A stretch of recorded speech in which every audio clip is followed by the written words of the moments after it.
বেহালা চৌরাস্তা James long সরণিতে সিপিএমের party অফিসের পেছনে একটি পরিত্যক্ত ঘর থেকে রিকশার চালকের মৃতদেহ পাওয়া যায়। আজ সকালে স্থানীয় মানুষজন দেখতে পায় পার্টি অফিসের পেছনে ঘরের মধ্যে রিকশা চালকের দেহ।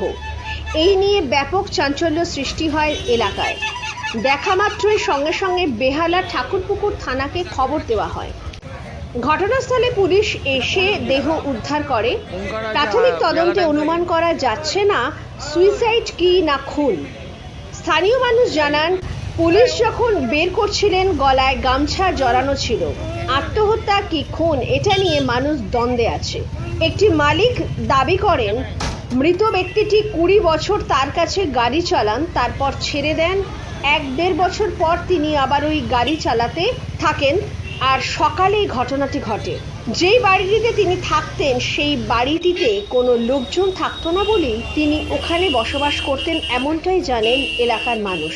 এই ঘটনায় যথেষ্ট আতঙ্কের পরিবেশ সৃষ্টি হয়েছে এলাকায়।